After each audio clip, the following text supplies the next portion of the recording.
एक लीडर में क्या होना चाहिए, जो व्यक्ति एक ऑर्गेनाइजेशन को आगे लेके जाता है उसकी क्वालिटी क्या होती है। जैसे ये एग्जांपल मैंने पहले भी दिया था, आज मैं फिर आपसे पूछता हूं या मैं ही बताता हूं आपको। जितने भी लोग इस कंपनी में, मैं इसकी बात नहीं करता, वर्ल्ड की जो टॉप कंपनी है उसके जो सीईओज है, आपको पता है उनकी सैलरी कितनी होती है? कितनी?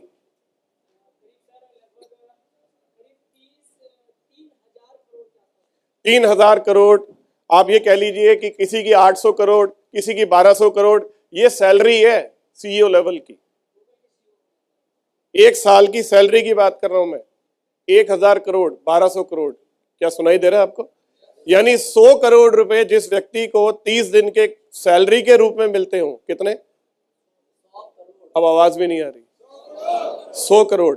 आखिर ऐसा क्या होगा उस व्यक्ति के पास कि उसे 100 करोड़ रुपए एक महीने के ऑफर किए जा रहे हैं? तो जब इनका इंटरव्यू होता है ऐसे लोगों का जिनको 100 करोड़ या 50 करोड़ या 150 करोड़ की मंथली सैलरी ऑफर की जाती है, फिर मैं बार बार कह रहा हूं मंथली सैलरी, तो इन सबके पास पहली बात आपको क्या लगता है? क्वालिफिकेशन बहुत बड़ी होगी, नो डाउट। एमबीए तो बहुत छोटी बात है, दुनिया भर की क्वालिफिकेशन भी होगी, दुनिया भर का एक्सपीरियंस भी है इनके पास। इनकी जो ग्राफ है वो भी बोलते हैं मैं जिस कंपनी में गया उसकी टर्नओवर कहां थी, मैं कहां ले गया। ये सब चीजें नॉर्मल है। नेटवर्किंग इनकी बहुत बड़ी होती है क्योंकि ये बहुत टॉप शॉट लोगों के साथ पढ़े लिखे होते हैं। कोई हार्वर्ड से आया होता है, हार्वर्ड पता है यूनिवर्सिटी है, राइट? कोई ऑक्सफोर्ड से पढ़ा होता है, तो ये लोग उस लेवल के लोग होते हैं। तो ये सब चीजें बहुत मामूली है। 100 करोड़ रुपए महीने का किस बात का? एक सवाल जो इन सब लोगों से पूछा जाता है, जो एक कॉमन सवाल, वो ये नहीं है कि आपने सक्सेस कैसे ली। सबसे एक कॉमन सवाल पूछा जाता है लाइफ में, आपने क्या कभी कोई फेलियर हैंडल किया है? क्या कभी आपने कोई डाउनफॉल जो है, जब नीचे गिर रही थी आपकी कंपनी, क्या आपने उसको हैंडल किया है? अगर किया है तो समझाएं कैसे। इस बात के लिए उसे 15 से 20 मिनट का समय दिया जाता है। 15 से 20 मिनट में उसे यह समझाना होता है कि क्या उसने लाइफ में कभी फेलियर देखा है, और अगर देखा है तो उसे संभाला कैसे है, और नीचे से कंपनी को ऊपर कैसे लेके गया है। इस बात के 100 करोड़ रुपए दिए जाते हैं महीने के, दोस्तों, राइट? तो ग्लेज में ये जितने लोग यहां बैठे हैं जिनको जोनल हेड चुना गया है, इन सब लोगों ने बहुत बड़ी सक्सेस हासिल की है। यस और नो? यस और नो? राइट। सवाल ये नहीं है अब कि यहां से आप ने आज से पहले क्या हासिल किया। सवाल है अगर आप यहां से 100 करोड़ की सपना देखते हैं और जिसको देखने के बाद आज हम यहां पहुंचे हैं, इसको हम यहां से वापस ऊपर की तरफ कैसे लेके जाते हैं, ये हमारी कामयाबी और हमारे सपने को तय करेगी, दोस्तों। यस और नो? क्या आप समझ पा रहे हैं इस बात को? तो जो पहली क्वालिटी है एक लीडर की, वो है, क्या लिखा है? आवाज नहीं आ रही। Very good. क्रिकेट कितने लोग जानते हैं? सब लोग जानते हैं। सबसे ज्यादा हार को जीत में बदलने के लिए कौन जाना जाता है? महेंद्र सिंह धोनी। धोनी इसलिए धोनी है क्योंकि वो मैच को कभी भी पलट देता है आके। जब लग रहा होता है कि अब नहीं जीता जा सकता, लेकिन अगर धोनी खड़ा है तो लोगों का ये विश्वास होता है भाई ये कुछ भी कर सकता है। जब तक धोनी क्रीज पे है, एवरीथिंग इज पॉसिबल। यस और नो? आवाज नहीं आ रही। एक टाइम था जब इंडिया का रिकॉर्ड ये कहता था कि इंडिया कभी चेज नहीं कर सकता। चेज करने का मतलब है दूसरी बैटिंग करते हुए जीत नहीं सकता। अगर इसने पहले जितने रन बना लिए उसको फिर भी ये डिफेंड कर सकता है, लेकिन अगर किसी ने 300 बना लिए तो सेकंड बैटिंग करते हुए इंडिया 300 पार नहीं कर सकता।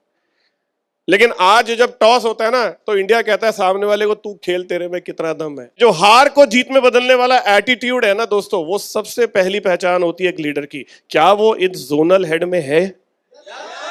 क्या ये जोनल हेड में है? क्या आप में ये काबिलियत है? क्योंकि आपके सामने परिस्थिति कभी अनुकूल नहीं होगी दोस्तों, कभी ऐसा नहीं होगा। मुझे तो 25 साल हो गए। 21 नवंबर 1998, इस साल 21 नवंबर को मुझे 25 साल पूरे हो जाएंगे इस इंडस्ट्री में, दोस्तों। और ऑलमोस्ट पिछले 24.5 सालों में जब से मैं इस काम को कर रहा हूं, इतने सारे लोग आए हैं, इतने सारे सुझाव देने के लिए कि आप सोच नहीं सकते। सर अगर बाइक आ जाए ना तो फिर देखिए नेटवर्क कितनी तेज चलेगा। कोई कहता सर मोबाइल फोन लॉन्च आ जाए तो फिर देखिए क्या होगा। मैंने खुद जब डायरेक्ट सेलिंग शुरू की आज से 25 साल पहले, चेतन सर और मैं दोनों एक साथ, संजीव सर भी थे उसमें, 72,225 रुपए का गद्दा होता था दोस्तों, एक मात्र प्रोडक्ट, मिनिमम कॉस्ट 72,225 रुपए। आज से 25 साल पहले आपसे एक सवाल पूछता हूं, 72,000 रुपए की कीमत क्या होगी आज के हिसाब से? कम से कम 7 लाख होगी। जो 25 साल पहले के 70,000 थे तो आज के 7 लाख तो होंगे या नहीं होंगे, राइट? तो 25 साल पहले उस कंपनी को ज्वाइन करने के लिए जो पैसा देना पड़ता था वो 72,225 रुपए थे, और जब मैंने ज्वाइन किया तो मेरे पूरे एक साल की सैलरी मिलाकर 72,000 रुपए नहीं बनते थे। तब मैं जॉब करता था और तब मैंने उस कंपनी को ज्वाइन किया था। तब मेरा एक ही डर था, जो आदमी साल के 72,000 नहीं कमाता हो वो अमीर होगा या गरीब होगा, और गरीब आदमी के दोस्त कैसे होते होंगे। और मेरे को लगता था कि चलो मैं तो हिम्मत मार के कर लूंगा, क्या मेरे आगे कोई करेगा? क्या मुझे कभी कोई 3 लोग मिल पाएंगे जो इस इंडस्ट्री में मेरे साथ 72,000 रुपए खर्च देंगे? Hello, right? लेकिन आप जानते हो हुआ क्या मेरे साथ?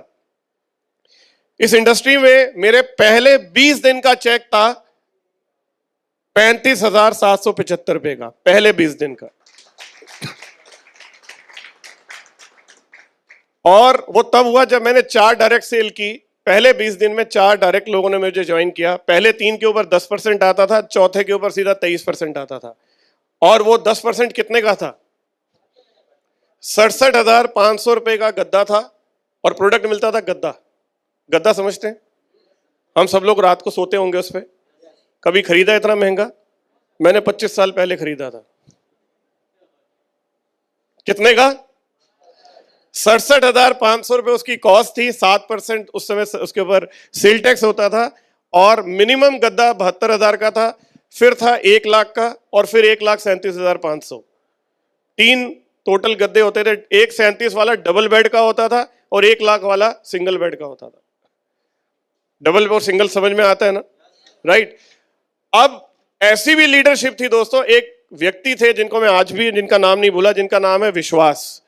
एक जगह है मुंबई में, महाराष्ट्र में, थाने के वो रहने वाले थे, और वो अपनी पूरी टीम के अंदर 72,000 रुपए का गद्दा बेचते ही नहीं थे।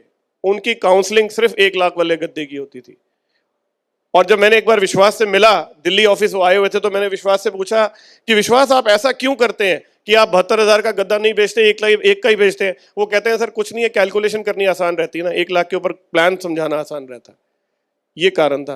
कहते मेरी पूरी की पूरी टीम, उनकी टीम जितनी भी थी, वो सब ने 1 लाख का गद्दा लिया हुआ था, 72,000 का एक ने भी नहीं लिया था। ये डुप्लीकेशन था। और कारण क्या था? सिर्फ और सिर्फ ये कि लीडर ने समझा दिया था कि ये करना है। प्रोडक्ट 72,000 का है ही नहीं, वो समझाते ही नहीं थे। कितने का प्रोडक्ट था? 1 लाख का। 25 साल पहले 1 लाख रुपए का प्रोडक्ट बेचना आसान होगा या मुश्किल होगा? आप जानते हो आज हमारे डायरेक्ट सेलिंग की इंडस्ट्री के हालात कैसे हैं? बहुत आसान है समझना, समझाऊं? 83 के अंदर, 1983 इंडिया वर्ल्ड कप जीता था, पता है आपको? उस समय एक मैच खेलने का कितना पैसा मिलता था एक प्लेयर को? कभी सोचा है, कभी अंदाजा? 800 से 900 रुपए। मैंने जो सुना है वो करीब 1,500 रुपए के आसपास है। और वो भी जब आप वो सेमीफाइनल या फाइनल में चले गए तब ये अनाउंस हुआ कि, मतलब उसमें 3,000 था मैच फीस जो थी, और पूरे टीम को जीतने पे 25,000 रुपए बोले गए थे। जब 25 बोले गए तो उसमें उनको डाउट था कि ये 25,000 पूरी टीम को मिलेंगे या अकेले एक एक व्यक्ति को मिलेंगे। तो जब किसी ने बोला एक एक को मिलेंगे तो दूसरे ने बोला तेरा दिमाग खराब है क्या? 25,000 जानता है कितने होते हैं? और 83 मूवी अगर आपने देखी हो उसमें ये है, ये चीज। 83 देखी है मूवी? आपने नहीं देखी? नहीं देखी। आप ये समझ लीजिए तब एक मैच खेलने का 1,500 रुपए मिलता था इंटरनेशनली जाके। आज आईपीएल खेलने का कितना पैसा मिलता है? मैं अभी इंडियन क्रिकेट टीम की बात नहीं कर रहा, अभी एक लीग की बात कर रहा हूं। आप टीम में नहीं गए साहब अभी तक, अभी आप लीग में हैं। लीग कोई टीम नहीं है इंडिया की, कंट्री की, राइट? आईपीएल एक लीग है, मालूम है ना सबको? अब उसके अंदर 2 महीने ये लीग चलती है। 2 महीने लीग में खेलने का कितना पैसा मिलता है एक प्लेयर को? सुना तो होगा। अब आप मुझे बताएं, आईपीएल का या क्रिकेट का जो गोल्डन टाइम है वो 83 में था या आज है? आवाज नहीं आ रही। आज है। जब हम लोगों ने डायरेक्ट सेलिंग की थी तो समझ लो हम 83 वाले थे। आप लोग आज आईपीएल खेल रहे हो, आपका टाइम है आज। अब ये टाइम आपका है। हमने तो जो एफर्ट करना था, जो घिसनी थी, कर कर के यहां तक पहुंच गए। अब बारी आपकी है। और यकीन माने इतना पैसा है इस इंडस्ट्री के अंदर कमाने के लिए, और अब और अच्छा होता चला जाएगा क्योंकि छटाई होती चली जाएगी। अच्छी बात यह है कि सरकार लगातार लगातार लगातार इसके अंदर अपने आप को इन्वॉल्व कर रही है, जो कि पहले सुनने को भी तैयार नहीं थी। आज गवर्नमेंट को लगता है कि डायरेक्ट सेलिंग एक बहुत बड़ी इंडस्ट्री है। आज बड़े बड़े लोग इसके अंदर किताबें लिख रहे हैं, यूनिवर्सिटीज हैं जिसके अंदर एमबीए चालू हो चुका है, पहला बैच क्लियर हो चुका है, लोगों ने इसके अंदर डिग्री लेनी शुरू कर दी है। मतलब आप सोचें कि डायरेक्ट सेलिंग कितनी इवॉल्व हो रही है। 25 साल पहले ये सवाल होता था, ये काम करेगी या नहीं करेगी। आज एक सवाल है कि कौन सी कंपनी सबसे बेस्ट है। आज सवाल ये नहीं है ये काम करेगी या नहीं करेगी, यस और नो। अब एक टाइम ऐसा भी आएगा, मैं फिर कह रहा हूं, जब लोग बोलेंगे ग्लेज बेस्ट है, तो ग्लेज में किसका नेटवर्क सबसे बेस्ट चलता है? क्या वहां पर वर्मा यादव की टीम सबसे बेस्ट है, या वहां पर संतराज की टीम सबसे बेस्ट है, क्या वहां पर रोहित शर्मा की टीम सबसे बेस्ट है, क्या वहां पर तपेश्वर जी की टीम सबसे बेस्ट है, क्या राजकुमार पंडित की टीम सबसे बेस्ट है? तो लोग ये चूज करेंगे। हेलो, ये टाइम आएगा आगे। मैं आज कह रहा हूं, लिख लेना इस बात को, this is going to come. 25 साल पहले कुछ और था, आज चेंज हो गया है। आज डायरेक्ट सेलिंग पे डाउट नहीं है। आज सारी बात है कैप्टन कौन है जहाज का, क्या कंपनी रहेगी या नहीं रहेगी, लॉन्ग टर्म है या नहीं कंपनी, ये लोग देखते हैं। कौन सी कंपनी सबसे बेस्ट है ये देखते हैं। एम आई राइट? एम आई राइट? राइट। तो मैं वापस वहीं आता हूं दोस्तों कि हार को जो व्यक्ति जीत में बदले उसे लीडर कहते हैं। क्या आपके अंदर वो जज्बा है? क्या आपके अंदर वो जज्बा है?